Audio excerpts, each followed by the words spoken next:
Excelencias, distinguidos delegados e invitados, sean todos cálidamente bienvenidos a Cuba, la tierra de José Martí, a quien debemos la hermosa idea de que patria es humanidad. Gracias por aceptar la invitación que hoy nos une en defensa del futuro de las grandes mayorías que conforman el grueso de ese grande y unificador concepto que es humanidad. Como anunció el canciller cubano en las vísperas, esta es una cumbre austera y espero que disculpen las carencias con las que puedan tropezar. Cuba está literalmente cercada por un bloqueo de 6 décadas y por todas las dificultades que se derivan de ese cerco ahora reforzado. Enfrentamos también, por supuesto, los colosales desafíos que son consecuencias del injusto orden internacional vigente, pero no somos los únicos. Hace casi 60 años fue la comunión de dificultades y la esperanza de que juntos podríamos enfrentarlos y vencerlos lo que nos hizo nacer como grupo. Somos los 77 y China, y somos más. Como apreciarán en estos días, carecemos de muchas cosas, pero nos sobran sentimientos de amistad, de solidaridad y de hermandad. Y nos sobra voluntad para hacerlos a ustedes sentir en familia. Todos están en casa. Cuenten también con la garantía de que haremos todo para que nuestras deliberaciones conduzcan a resultados tangibles en el clima de solidaridad y cooperación que hace posible todavía la misión colectiva. El Grupo de los 77 y China tiene la inmensa responsabilidad de representar en la escena internacional los intereses de la mayoría de las naciones del planeta. Por razones históricas e identitarias, conservamos el nombre original, pero somos más, mucho más que 77 países. Hoy somos 134, lo que equivale a más de las 2/3 partes de los Estados miembros de la Organización de Naciones Unidas, donde vive el 80% de la población mundial. Reunirnos a nivel cumbre nos brinda la oportunidad de deliberar en colectivo y al más alto nivel político para aunar esfuerzos en defensa de los intereses de esas mayorías.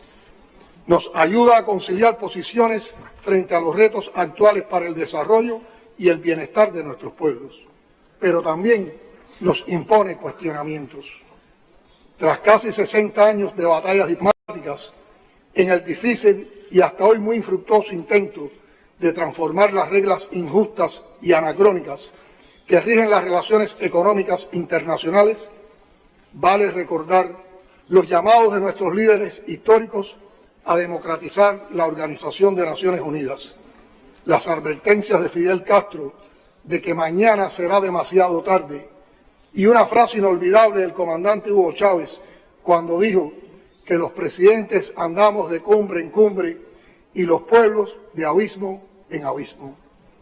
Abogaba el líder bolivariano por reuniones realmente útiles, de las que pudieran emerger beneficios concretos para los pueblos que esperan soluciones al borde del abismo en que nos ha sumido el egoísmo de quienes llevan siglos cortando el pastel y dejándonos las sobras. Esta cumbre ocurre en momentos en que la humanidad ha alcanzado un potencial científico-técnico inimaginable hace un par de décadas, con una capacidad extraordinaria para generar riqueza y bienestar que en condiciones de mayor igualdad, equidad y justicia podría asegurar niveles de vida dignos, confortables y sostenibles para casi todos los pobladores del planeta.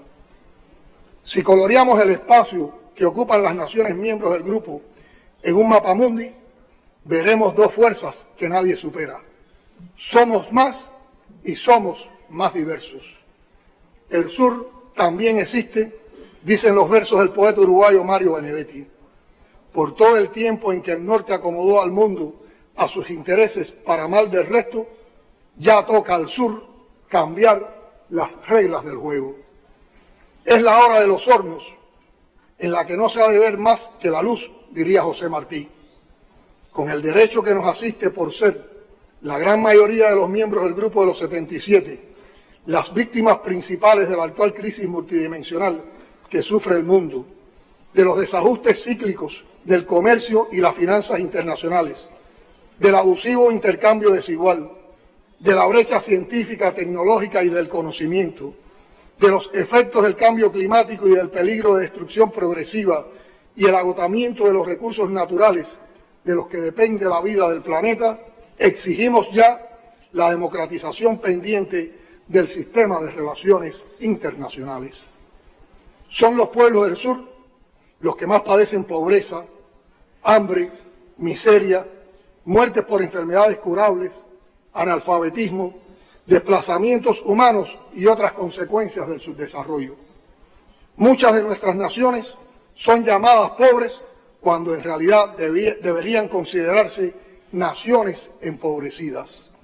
Y es preciso revertir esa condición en que nos sumieron siglos de dependencia colonial y neocolonial, porque no es justo y porque no soporta ya el sur el peso muerto de todas las desgracias. Los que levantaron ciudades deslumbrantes con los recursos, el sudor y la sangre de las naciones del sur, sufren ya y sufrirán más en lo adelante las consecuencias de los desequilibrios económicos y sociales que propició el saqueo, porque viajamos en la misma nave, aunque algunos sean pasajeros VIP y otros sus servidores.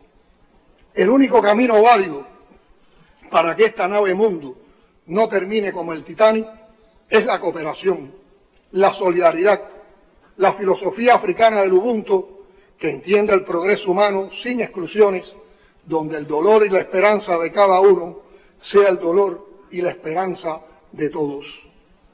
Excelencias, hemos propuesto como tema de esta cumbre el papel de la ciencia, la tecnología y la innovación como componentes esenciales del debate político asociado al desarrollo.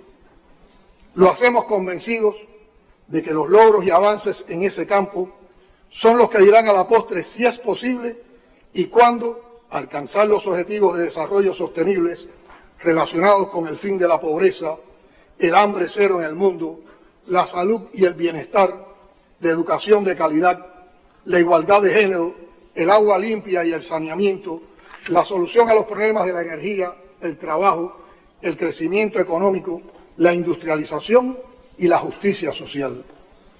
Tengo la más absoluta convicción de que tampoco será posible avanzar hacia un modo de vida sostenible en armonía con las condiciones naturales que garantizan la vida en el planeta sin esas premisas. Y es obvio que el proceso transformador hacia el logro de estos objetivos contempla de una forma u otra el papel del conocimiento como generador de ciencia, tecnología e innovación. Es preciso derribar ya las barreras internacionales que han obstaculizado el acceso al conocimiento por los países en desarrollo y el aprovechamiento por parte de ellos de factores tan determinantes para el avance económico y social. Hablo de barreras íntimamente asociadas a un orden económico internacional injusto e insostenible, que perpetúa condiciones de privilegio para los países desarrollados y relega condiciones de subdesarrollo a una parte mayoritaria de la humanidad. Sin atender esos temas, no se podrá alcanzar de ningún modo el desarrollo sostenible al que todos tenemos derecho, por más metas que se pongan. Ni se podrá estrechar la inmensa brecha que separa las condiciones de vida privilegiadas de un segmento reducido de la población del planeta y el subdesarrollo que se profundiza entre las grandes mayorías. Tampoco se podrá confiar en que alcanzaremos un mundo de paz en el que desaparezcan las guerras y los conflictos armados de todo tipo. La ciencia, la tecnología y la innovación desempeñan un papel trascendental en la promoción de la productividad, la eficiencia, la creación de valor agregado, la humanización de las condiciones de trabajo, el impulso del bienestar y la garantía del desarrollo humano. Estamos ante la mayor revolución científico-técnica que ha conocido la humanidad. La ciencia ha modificado el curso mismo de la vida. El ser humano ha sido capaz de conocer el espacio sideral e ingeniar sofisticadas máquinas que automatizan hasta los procesos más elementales asociados a su existencia. Internet ha borrado los límites espaciales y temporales. El desarrollo tecnológico ha permitido conectar al mundo y eliminar miles de kilómetros de distancia a la velocidad de un clic. Ha multiplicado las capacidades de enseñanza y aprendizaje, acelerado los procesos investigativos y dotados al género humano de capacidades insospechadas para mejorar sus condiciones de vida. Pero estas posibilidades no están al alcance de todos. Al respecto, la ONU ya ha resaltado que la creación y difusión de las tecnologías de producción digital de avanzada, PDA, sigue concentrada a nivel mundial con un desarrollo muy débil en la mayoría de las economías del sur. Solo 10 economías punteras en tecnologías de PDA son responsables del 90% de todas las patentes mundiales y del 70% del total de exportaciones directamente relacionadas con las mismas. Lejos de convertirse en herramientas para cerrar la brecha del desarrollo y contribuir a superar las injusticias que amenazan el propio destino de la humanidad, tienden a convertirse en armas para profundizar esa brecha, doblegar la voluntad de muchos gobiernos y proteger el sistema de explotación y saqueo que durante varios siglos ha alimentado la riqueza de las antiguas potencias coloniales y relegado a nuestras naciones a un papel subalterno. Eso explica que en medio del más colosal desarrollo científico-técnico de todos los tiempos, el mundo haya retrocedido 3 décadas en materias de reducción de la pobreza extrema y se registren niveles de hambruna no vistos desde 2005. Explica que en el sur más de 84 millones de niños permanezcan sin escolarizar y más de 600 millones de personas sin electricidad, que solo el 36% de la población utilice Internet en los países menos adelantados y en las naciones en desarrollo sin litoral, frente al 92% con acceso en los países desarrollados. Tómese en cuenta que el costo medio de un teléfono inteligente apenas representa el 2% de los ingresos mensuales per cápita en Norteamérica, mientras esta cifra asciende al 53% en el sur de Asia y al 39% en África subsahariana. No se puede hablar seriamente de avance tecnológico o de acceso equitativo a las comunicaciones ante estas realidades.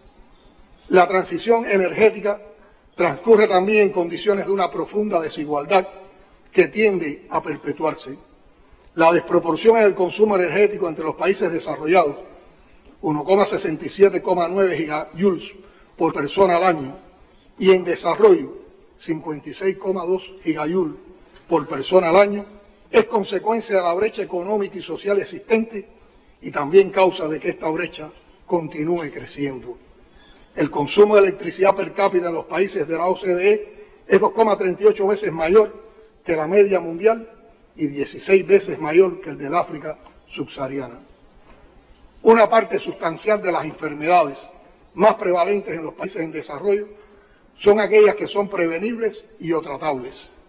La Organización Mundial de la Salud declaró en su informe de salud mundial que se estima que 8 millones de personas mueren prematuramente a causa de enfermedades y afecciones que pueden curarse cada año. Estas muertes son aproximadamente 1/3 de todas las muertes humanas en el mundo cada año. Tenemos el deber de intentar cambiar las reglas del juego y solo lo lograremos si movilizamos la acción conjunta. Todos o casi todos tratamos de atraer la inversión extranjera directa como componente necesario de nuestro desarrollo y del manejo de nuestras economías. En ocasiones alcanzamos el objetivo de que ésta venga acompañada de cierta transferencia de tecnología. Pero sabemos que lo más frecuente es que no se acompañe de la transferencia de conocimientos y de ayuda para la creación de capacidades. Esa ausencia conduce a que los países en desarrollo se ubiquen en los eslabones más bajos de las cadenas globales de valor y sus investigaciones en salud, alimentos, medio ambiente y otras resulten muy limitadas o padezcan una devaluación sistemática. Este fenómeno ocurre junto al drenaje de talentos o lo que comúnmente se denomina robo de cerebros. O sea, la práctica de los países más desarrollados de beneficiarse de la preparación y el conocimiento de profesionales que los países en desarrollo forman con mucho esfuerzo, regularmente sin respaldo alguno de las naciones más ricas. Es ese un drenaje masivo y un aporte financiero notable que hacen los países en desarrollo a los ricos, mucho mayor, por cierto, que la ayuda oficial al desarrollo sobre la base de un flujo migratorio que es devastador para los países subdesarrollados. Otra realidad es la tendencia a patentarlo todo. Es esta una práctica que incrementa las arcas de las grandes empresas transnacionales en los países más poderosos y hace más frágiles a las restantes economías. De ese modo, el galopante proceso de privatización del conocimiento contribuye a ampliar la brecha y limita así el acceso al desarrollo. Se presiona a los países en desarrollo para que introduzcan leyes de protección de los derechos de propiedad intelectual y se olvida con todo propósito que muchos países industrializados se desarrollaron precisamente pirateando productos y tecnología fuera de sus fronteras geográficas, especialmente en los que hoy son países en desarrollo.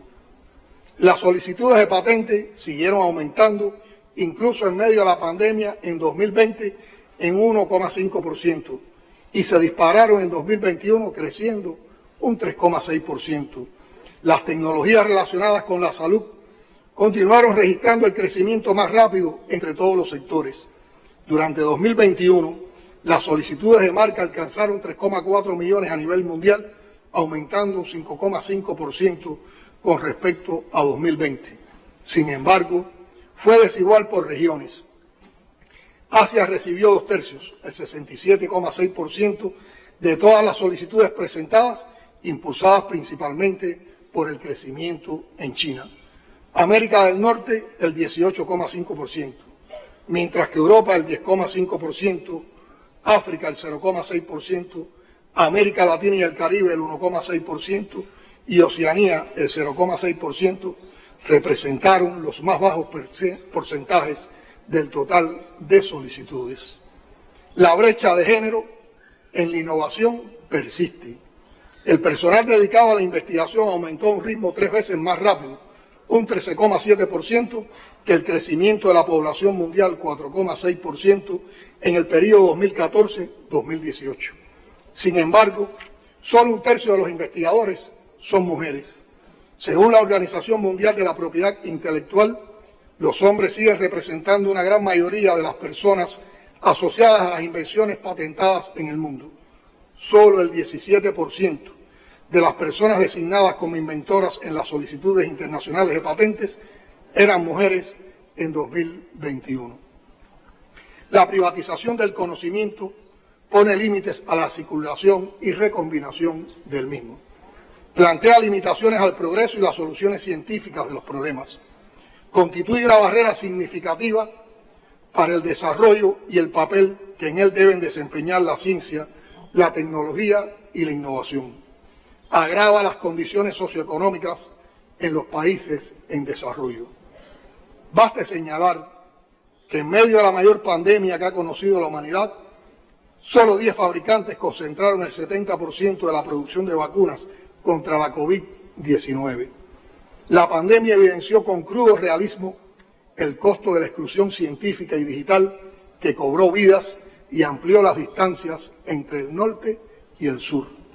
Como resultado, los países en desarrollo solo llegaron a disponer de 24 dosis de vacuna por cada 100 habitantes, mientras los más ricos disponían de casi 150 dosis por cada 100 personas.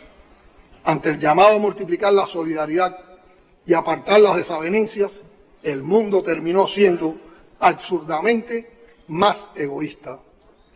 La Organización Mundial de la Salud ha formulado el conocido síndrome 90-10, según el cual el 90% de los recursos de la investigación en salud se dedican a las enfermedades que producen el 10% de la mortalidad y la morbilidad, mientras las que generan el 90% de estas solo disponen del 10% de los recursos. Tras la pandemia, nuestros países han debido atravesar por circunstancias sumamente complejas en las que aún pelean duramente para salir a flote. Al acudir a los mercados financieros, las naciones del sur se han enfrentado a tasas de interés hasta 8 veces superiores a las de los países desarrollados. Alrededor de una quinta parte de las economías en desarrollo liquidaron más del 15% de sus reservas internacionales de divisa para amortiguar la presión sobre las monedas nacionales.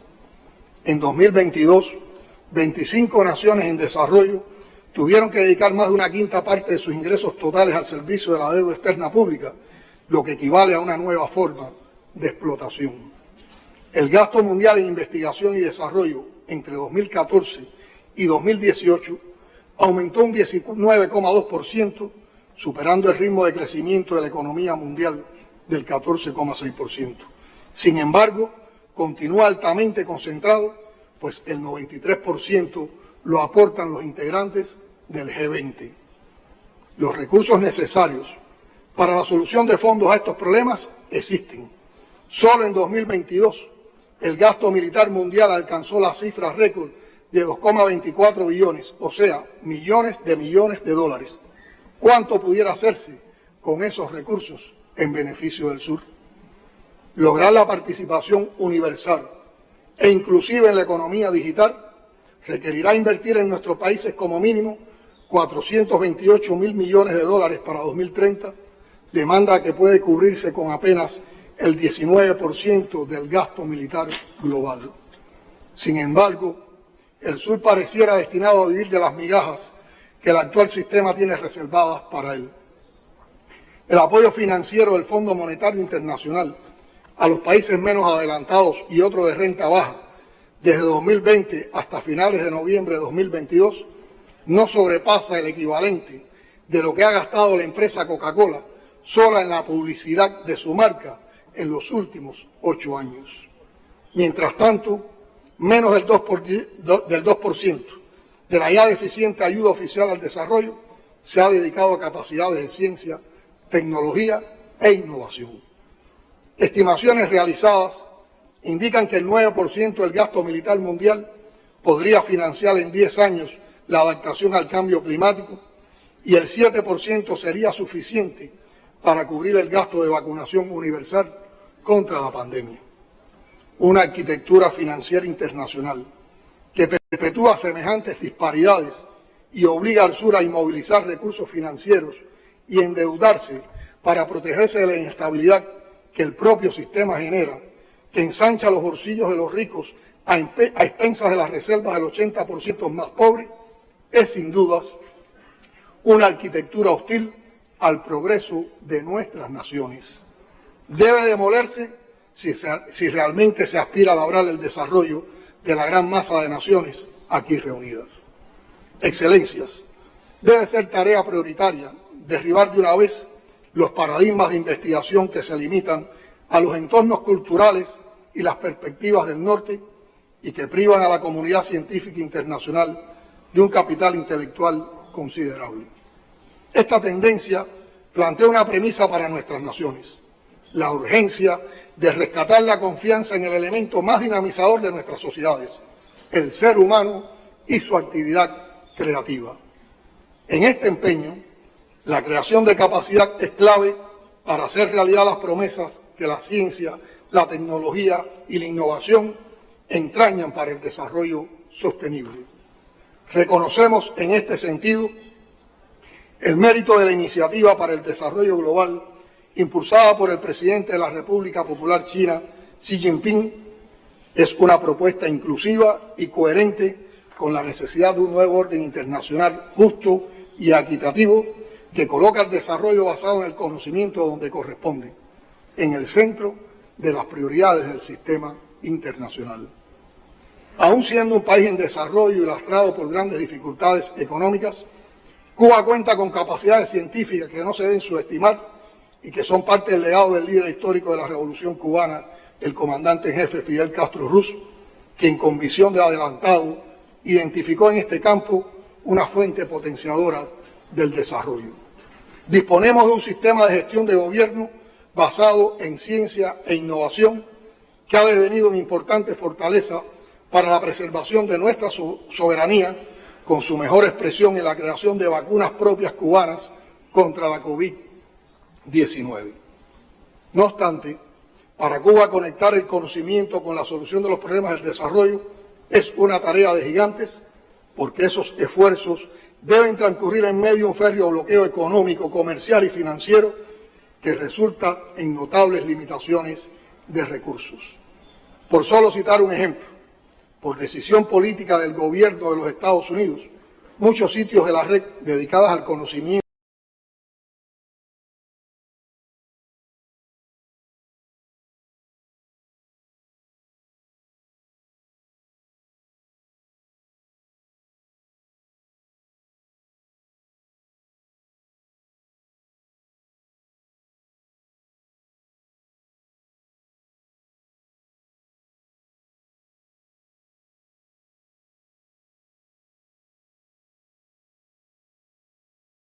resultados indiscutibles en la ciencia y la innovación.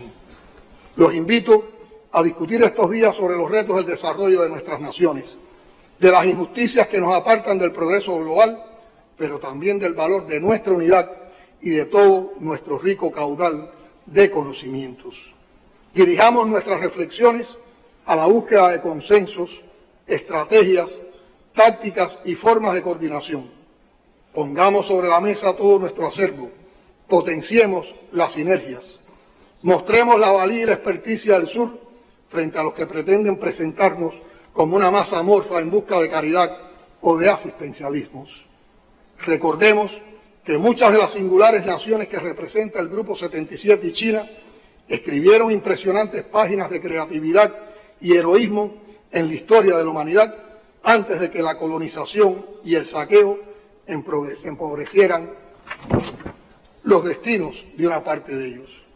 Recuperemos ese espíritu de lucha, el conocimiento tradicional, el pensamiento creativo y la sapiencia colectiva. Luchemos por nuestro derecho al desarrollo, que es también el derecho a existir como especie. Solo así estaremos en condiciones de concurrir a la revolución científico-técnica en pie de igualdad. Solo así seremos capaces de ocupar el lugar que nos pertenece en este mundo, donde nos pretenden relegar a la condición de mansos aportadores de riquezas para minorías. Cumplamos juntos la honrosa misión de completarlo, mejorarlo, hacerlo más justo y racional, sin que pese sobre nuestros sueños la amenaza permanente de desaparecer. Excelencias, hace 23 años, en una reunión como esta, el líder histórico de la Revolución Cubana, Fidel Castro, afirmó, y cito, para el Grupo de los 77, la hora actual no puede ser de ruego a los países desarrollados, ni de sumisión, derrotismo o divisiones internas, sino de rescate de nuestro espíritu de lucha, de la unidad y cohesión en torno a nuestras demandas. Nos prometieron hace 50 años que un día no habría abismo entre países desarrollados y subdesarrollados. Nos prometieron pan y justicia y hoy hay cada vez menos pan y menos justicia. Fin de la cita. La vigencia de esas palabras pudieran interpretarse como una derrota de lo que este grupo pretendía y no ha logrado resolver. Yo pido que la tomen como una confirmación del largo camino que hemos andado juntos y todos los derechos que nos asisten para exigir los cambios pendientes. En homenaje a los que creyeron y fundaron, en nombre de los pueblos que representamos, hagamos respetar sus voces y reclamos. Somos más y venceremos. Muchas gracias.